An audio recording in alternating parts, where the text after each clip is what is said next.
अखंडमंडलाकारं व्याप्तं येन चराचरं तत्पदं दर्शितं येन तस्मै श्री गुरुवे नमः। अज्ञानान्धस्य लोकस्य ज्ञानाञ्जनशलाकया चक्षुरुन्मीलितं येन तस्मै श्री गुरुवे नमः। अध्यात्म विश्व विज्ञान यूट्यूब चैनल के सुधी पाठक मित्र, आचार्य, मार्गदर्शक, गुरुजन आदि सभी का हार्दिक स्वागत और अभिवादन करते हुए इस संक्षिप्त अंक को प्रस्तुत करते हैं। मित्रों, हम ईश्वर प्राप्ति और धार्मिक होने के नाम पर अनेक प्रकार के कार्य करते हैं। मंदिर जाना, धर्म क्षेत्रों में जाना, विविध नदियों में स्नान करना, पूजा पाठ, व्रत, उपवास, अनेक प्रकार के कर्मकांड करते हैं और दान, यज्ञ, तप आदि विविध प्रकार के कर्म करते हैं। क्या कभी हमने ऐसा सोचा है कि इससे मनुष्य सचमुच धर्म के मार्ग पर चलता है?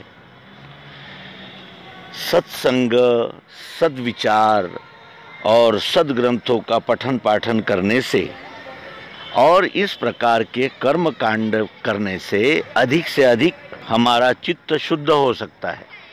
और चित्त शुद्धि भी कोई सामान्य उपलब्धि नहीं है, ये भी सत्य ही है, क्योंकि शुद्ध चित्त ही कुछ ग्रहण कर सकता है, कुछ पवित्रता, प्रसन्नता और जिसे कहते हैं कि संतोष को संग्रहित कर सकता है और निर्मल चित्त ही धार्मिक विचारों को ग्रहण कर सकता है, धार्मिक विचारों को आकलन कर सकता है। लेकिन सच्ची धार्मिकता ये नहीं है, क्योंकि जब तक हमें धर्म क्या है इसका पता नहीं चलता, तब तक हम धर्म के मार्ग का अवलंबन कैसे करें और धर्म क्या है यही जब तक हम नहीं जानते, तो फिर धर्म के मार्ग पर चलने का यानी दिशा कैसे प्रशस्त होगी। ये भी उतना ही सत्य है जितना ये सत्य है कि केवल नक्शा देखकर हम किसी स्थान को नहीं जान सकते। नक्शा केवल दिशा निर्देशन हो सकता है, लेकिन वो उस स्थान का प्रत्यक्ष दर्शन नहीं हो सकता। उसी प्रकार जब तक हम धर्म क्या है ये नहीं जानते, अधर्म क्या है इसका हमें आकलन नहीं होता, तब तक हम धर्म के मार्ग पर एक पग भी नहीं चल सकते। ये अत्यंत स्पष्ट है और अनुभव गम्य ऐसी बात है जिसको हम सब जानते हैं और हम सब इस बात के भुक्तभोगी हैं। तो धर्म क्या है? धर्म को जानने का क्या साधन है हमारे पास? क्योंकि धर्म की व्याख्या जितने संप्रदाय है उतने प्रकार की है। कुछ संप्रदाय कहते हैं कि निश्चित समय पर उन पूजा घरों में जाकर, पूजा स्थानों में जाकर विविध प्रकार के कर्मकांड करना ही धार्मिकता है। कुछ कहते हैं कि आंखें बंद करके एकांत स्थान में बैठ जाना ही धर्म है। यानी तो करे तो क्या करे और ये धर्म को कैसे जाने, इस विषय में यदि हम पौराणिक और जिसे कहते हैं कि हमारे जो प्रसिद्ध ऐसे मार्गदर्शक ग्रंथ है उनकी शरण में जब हम जाते हैं तो वो स्पष्ट रूप से कहते हैं कि ये जन ही जनार्दन है। इस विश्व का एक एक कण परमात्मा है। इस विश्व के साथ हमारा बर्ताव जैसा होगा उसी प्रतिशत हम धर्म के अवलंबी होंगे, धर्मावलंबी होंगे। तो ये कैसे निश्चित करें कि हम धर्म पर चल रहे हैं या अधर्म पर चल रहे हैं, हम कल्याण के मार्ग से जा रहे हैं? और बहुत सारे जो संप्रदाय है वो धर्म से व्यवहार को अलग करते हैं। धार्मिक प्रतिमाओं को, धार्मिक चित्रों को अपने स्थान पर लगाकर ये दर्शाते हैं कि हम बहुत बड़े धार्मिक हैं, और इस प्रकार का आडंबर रचकर विविध प्रकार के यज्ञ, विविध प्रकार के आयोजन की आड़ में हम अपने स्वार्थ को सिद्ध करने के लिए अनैतिक और अत्यंत घृणित और प्रजा पीड़क, प्रजा शोषक कार्य करते हैं। तो क्या इसे धर्म मान लेना चाहिए? क्या ये धर्म का स्वरूप है? धर्म किसे कहते हैं, यही प्रश्न अर्जुन श्रीमद् भगवद गीता में पूछते हैं कि मैं धर्म को भूल गया हूँ, धर्म क्या है, भूला हूँ धर्म सो पूछता हूँ। धर्म क्या है ये भूल गया हूँ मैं, मुझे सब याद है। वो जैसे अनेक प्रकार के ऋषियों ने जो कहा है वो सब मुझे याद है, सब मैं जानता हूँ, लेकिन क्या वो धर्म है, धर्म क्या है ये मैं भूल गया हूँ। और धर्म किसे कहते हैं इसका उपदेश आप करें। और भगवान श्री कृष्ण जी ने संपूर्ण गीता में धर्म की ही व्याख्या की है, धर्म का ही मार्गदर्शन किया है।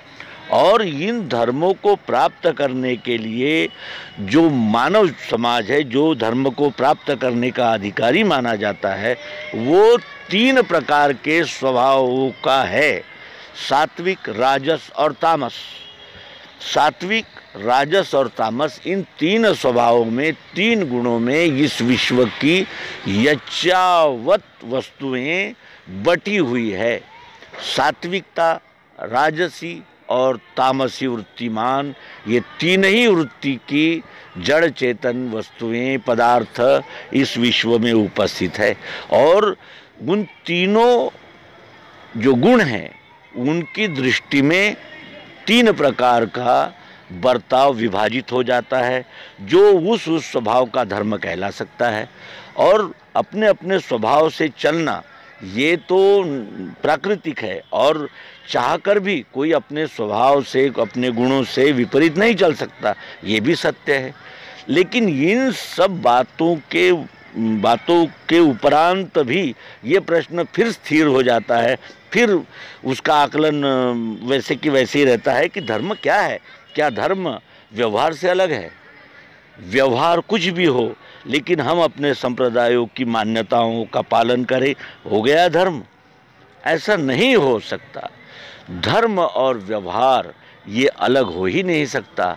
धर्म और व्यवहार ये दोनों जब तक एक नहीं होते तब तक हम धार्मिक है ये दावा नहीं किया जा सकता। तो फिर धर्म क्या है? इस विश्व में कण कण में उपस्थित वो एक रस परमात्मा जब तक हमारे अनुभव में नहीं आता तब तक हमारे बर्ताव में इस विश्व के साथ किया जाने वाला व्यवहार कैसा हो इसका निर्णय नहीं हो सकता। और कुछ संप्रदाय तो कहते हैं कि वो परमात्मा कहीं 7वें आसमान में है, कोई कहते हैं कि प्रतिमा में है, कोई कहते हैं चित्र में है, कोई कहाँ है, कोई कहाँ है, कोई कहाँ है। और जैसे जैसे हमारी कल्पनाएं हैं वैसे वैसे हमारे परमात्मा यानी ईश्वर निश्चित हो जाते हैं। और फिर जैसे जैसे अपने अपने संप्रदाय की दृष्टि को धारण करके जब हम परमात्मा की कल्पना करते हैं तो फिर उस परमात्मा को प्राप्त करने के लिए अनेक प्रकार की विधियां, कर्मकांड संप्रदाय कहने लगते हैं। लेकिन वास्तविक धर्म ये है कि अपने स्वभाव का आचरण करना और उस स्वभाव के द्वारा विश्वरूप परमात्मा की सेवा में संलग्न हो जाना। तो हम कितने प्रकार का धर्म हो सकता है इस संसार में? तो हमारे शास्त्र और हमारे यानी जो वैदिक अनुसंधान है, सनातन सिद्धांत जो है वो कहता है कि 4 प्रकार का धर्म होता है। न्याय, रक्षा, ज्ञान विज्ञान, व्यापार गोपालन और श्रम सेवा, ये 4 प्रकार का धर्म है। लेकिन इस धर्म को जब हम समर्पित भाव से, अनन्य भाव से करते हैं तो वही धर्म हमें ईश्वर के साथ मिला देता है, ईश्वर को प्राप्त करा देता है। ईश्वर को प्राप्त करने का एक ही साधन हमारा सनातन सिद्धांत बताता है, और वो है अपने गुणों के द्वारा इस विश्वरूप परमात्मा की यथोचित, यथाशक्ति और अनन्य भाव से सेवा करना। अब ये देखें कि पूर्व काल में राजा अपने आप को प्रजा का सेवक मानता था और सेवा करके ही वो यानी संतोष और आनंद को प्राप्त करता था।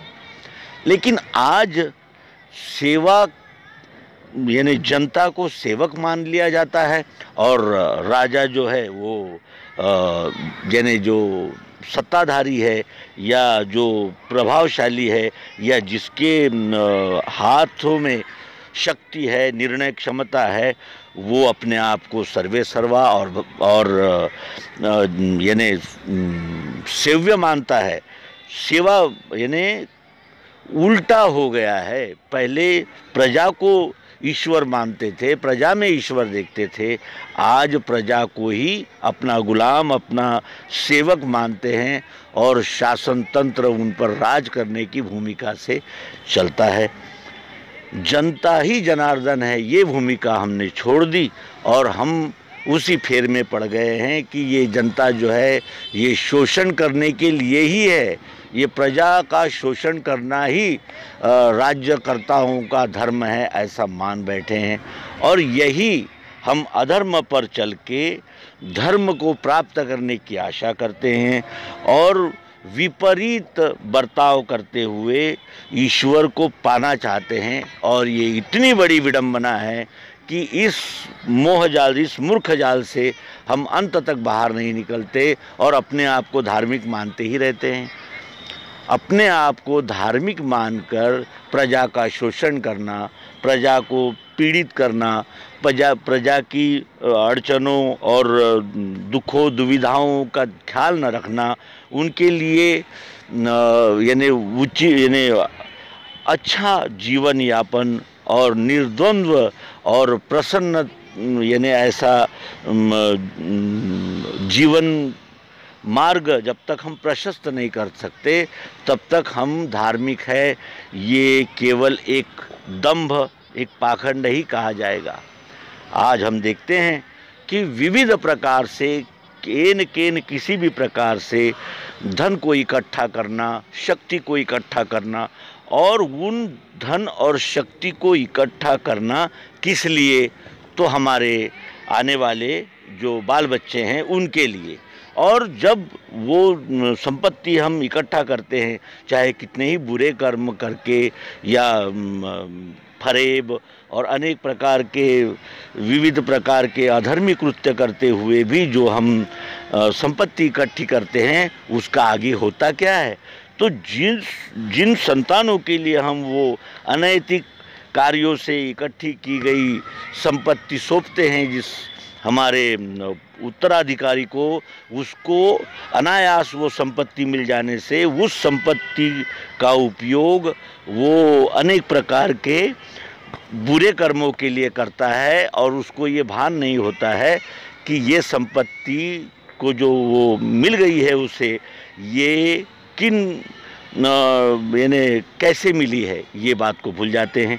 और इसी का परिणाम ये हो जाता है कि ये अनैतिक ढंग से कमाई हुई संपत्ति वकीलों, डॉक्टरों और अनेक प्रकार के यानी फरेबों की भेंट चढ़ जाती है। यानी कहने का मतलब गुनाह बेलज्जत हो जाता है। जिस आनंद और सुख सुविधा के लिए हम अनेक प्रकार के बुरे कर्म करते हैं, वो सुख सुविधाएं तो मिलती ही नहीं। ये अनैतिक मार्ग से कमाई हुई संपत्ति के पीछे अनेक प्रकार के विभिन्न संकट और विभिन्न प्रकार की चिंताएं ये इकट्ठी हो जाती है। और इसीलिए सर्वप्रथम हमें ये जानना आवश्यक है कि धर्म क्या है।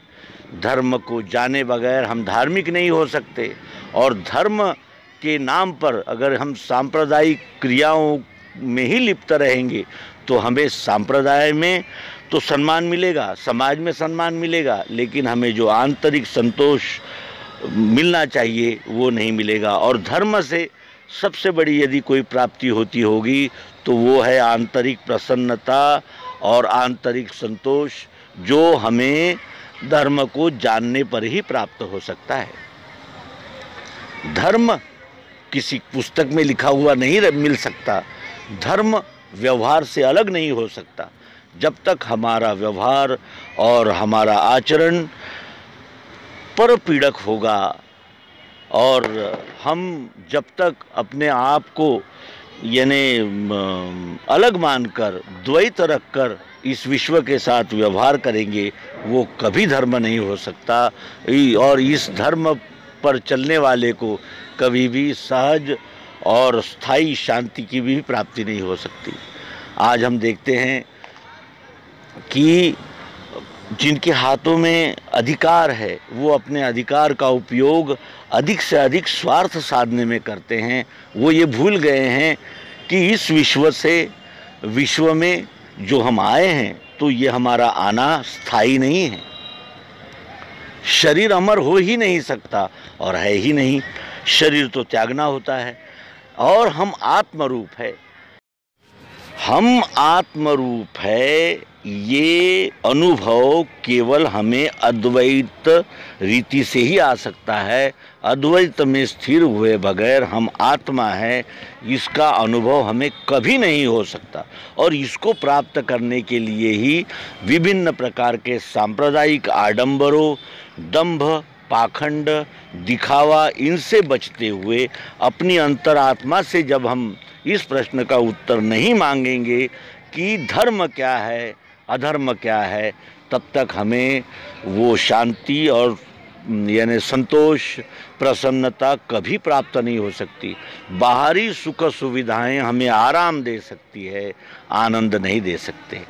तो आशा है अपने मित्रों के साथ ये अल्प चर्चा इसलिए की गई है कि धर्म को यदि पाना है, धर्म पर यदि हमें चलना है या धर्म को अपनाना है, तब तक ये नहीं हो सकता जब तक हम इस मानव जाति से या हमसे संबंधित एक एक कण जिससे हम व्यवहार करते हैं वही परमात्मा है, ये हमें सद्गुरु युक्ति के द्वारा नहीं मिल सकता। जब तक हमें सद्गुरु युक्ति की प्राप्ति नहीं होती तब तक हमें सच्चा धर्म और वास्तविक ईश्वर के दर्शन भी नहीं हो सकते। और आज का जो वातावरण है वो यही है कि किसी भी प्रकार से हम सुख सुविधाओं को प्राप्त करें और सुख सुविधाओं में जो आराम है उसी को हम स्थायी सुख समझ बैठे हैं, लेकिन ऐसा नहीं है। जैसी हमारे यानी भूमिका होगी, जैसी हमारी सोच होगी, उसी के अनुसार हमें प्राप्ति होगी। और बुराई का फल अच्छा हो नहीं सकता और बुराई का फल हमें बुराई के द्वारा ही चुकाना होता है। मान लो कि हमने बहुत सारा धन इकट्ठा कर लिया है और अंत में यदि वो वकीलों, डॉक्टरों और समाज कंटकों को ही सौंपना है तो फिर ये हमने क्या किया। और इस पश्चाताप को लेकर ही हम में बहुत सारे लोग इस शरीर को त्यागते हैं। त्यागते समय उन्हें यही दृश्य दिखाई देता है कि जिसे हम स्थायी आनंद, स्थायी सुख मान रहे थे, वो तो केवल चंद दिनों का ही था। और इन बुराइयों के संस्कार लेकर ही ये आत्मा जाती है और फिर नया शरीर लेकर यही हमने किए हुए कर्मफल जो प्रारब्ध बन गया है उसे हम भोगते हैं। और जैसे हमारा स्वभाव होता है उसी अनुसार हमें हमारे कर्म होते हैं और जैसे कर्म होते हैं वैसा ही कर्मफल प्राप्त होता है। तो मित्रों, श्रीमद् भगवद गीतोपनिषद के निरूपण में ये एक पड़ाव, एक अपने आत्मीय मित्रों से चर्चा इस अंक के माध्यम से हमने करने का प्रयास किया। आशा है आप कमेंट बॉक्स में अपने विचार अवश्य ही नमूद करेंगे। धन्यवाद। नर्मदे हर। सद्गुरु भगवान की जय। विश्वरूप परमात्मा की।